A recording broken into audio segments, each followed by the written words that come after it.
WYMT Mountain News at 5:30. Good evening, I'm Steve Hensley. It was decided by a coin flip after a tie vote in November. Now, more than 6 months later, Buckhorn Lake State Resort Park is getting ready to go wet. WYMT's Will Puckett has more from Buckhorn. The way the decision was determined has left a sour taste in some mouths. Heads. Speaking of the voter, Heads it is. I don't think that should have been how it should have been determined. But it was, and now this is reality, that a part of Buckhorn is going wet. In the past, there had been those inklings that sale of alcohol would improve the use of the lodge. Mayor Tom Burns knows that this is an attempt to bring more business to the park and knows that portion of the interest is vested. Yeah, I could really understand where they were coming from, too, because of the concern that we all have about the future of the lodge. Buckhorn is quiet, and so is the lodge. There is no revolting after the coin flip, and life is moving on. But do not think for a moment that there are not still strong feelings on either side of that coin. As far as the alcohol sale goes, you don't have to all you have to do is ask a question, you're going to get an opinion. But times are changing, and Burns knows that. 20 years down the road, 10 years down the road, if this was brought up again, that the great possibility that it would be approved. The citizens would say, sure, go ahead and do it. But for now, the village holds on to their way of life. In Buckhorn, Will Puckett, WYMT Mountain News. The lodge expects to be fully serving alcohol by Memorial Day weekend.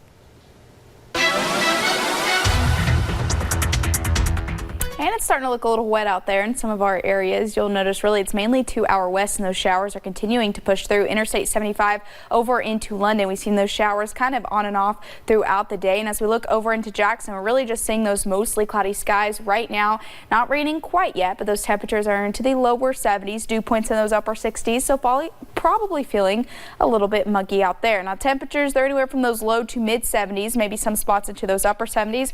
Rain hasn't quite fallen. You'll notice that over into Logan, West Virginia, and even here in Hazard, you're seeing those lower 70s out west where they've seen just a little bit more rain today. Satellite and radar shows that rain that moved through, and it's starting to become soggy in some areas. You'll notice not all of that rain is falling, but we're seeing some light showers up really from Moorhead all the way down to about Whitley County. We're seeing that line of showers really moving into our area, and we'll continue to see those showers as we head throughout the rest of the evening. A few storms are also possible. Those will become more scattered as we head into the overnight hours, and those actually continue into your Friday. I'll have those details coming up in just a few short minutes. All right, thank you, Paige. A new policy for the KHSAA says if a spectator is thrown out of a game, they'll be suspended from coming to their team's next game. Hillary Thornton talked to the commissioner of the KHSAA about this new policy and why these changes needed to be made. Scenes like this one. The atmosphere has become so much more volatile. An irate fan either lashing out verbally or even rushing towards those involved in the game, becoming more common and more severe. I don't want to say we've let it get out of hand, but it's right at the limit. Good luck. Because of that, the Kentucky High School Athletic Association adopting a conduct policy for spectators. Unfortunately, it usually happens when really good people have their own kids at a game. They just lose their mind. The new rule stating that any adult that is removed by school administrators or law enforcement for unsportsmanlike conduct will be suspended from attending at a minimum the next contest. We hope there's never a fan removed, but I've been around long enough to know that's not realistic. They say the intent is to give game administrators a tool to regulate fan behavior, just like the long-standing rules that impose a penalty on any player or coach that gets ejected. Commissioner Tackett says ultimately this type of behavior impacts what they are all about here at the KHSAA. That's the experience of the student athletes. You can see the kid cringe. You can see the kid look up and kind of give it the side eye and go, oh no, that's my dad. That's not what they want in an experience. They just want to play. Kids just want to play. And he says perhaps the root of it all is unrealistic expectations for officials, coaches, and players who at this level are for the most part still learning. We are still the purest atmosphere of competition. We're the last truly amateur level. In Lexington, Hillary Thornton, WKYT. Tackett also says they are seeing a reduction in the number of officials throughout the state. We now know the name of the man killed in a Pulaski County motorcycle crash. The coroner identified the victim as 40-year-old David Tomlinson. Somerset police say he crashed on Jacksboro Street yesterday afternoon. They say Tomlinson was not wearing a helmet. Tonight we are hearing the 911 call that led to a Lexington police officer being arrested in Harrison County. Officer Jeffrey Burden faces a DUI charge. We're told Lexington Burden was off duty when this all happened Tuesday morning. An arrest citation says investigators believe he had taken several medications. When the driver behind him called 911, they were still on 62 approaching the roundabout. As the caller reports, the car in front of him, a Lexington police cruiser, having a hard time staying on the road. Oh, what is he doing? What is he doing? Oh. Okay, what's going on? He almost hit the yield one-way sign in the roundabout. Hit the yield. He just about hit one. He's all over. He had really drunk, really asleep. The whole thing did not end for another mile when police say Officer Burden ran his cruiser into a red pole by the gas pumps at a speedway.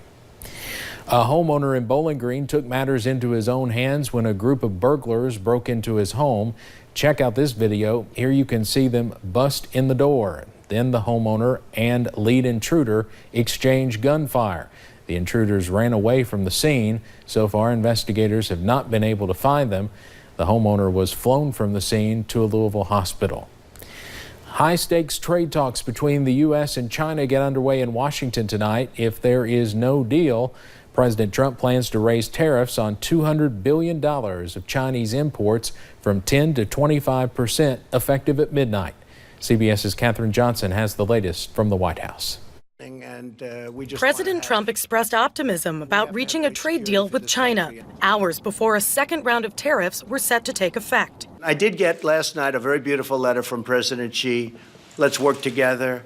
Let's see if we can get something done. Tariffs on $200 billion of Chinese goods were expected to increase from 10% to 25% at midnight after the president accused China of reneging on key parts of an emerging deal. We were getting very close to a deal. Then they started to renegotiate the deal. We can't have that.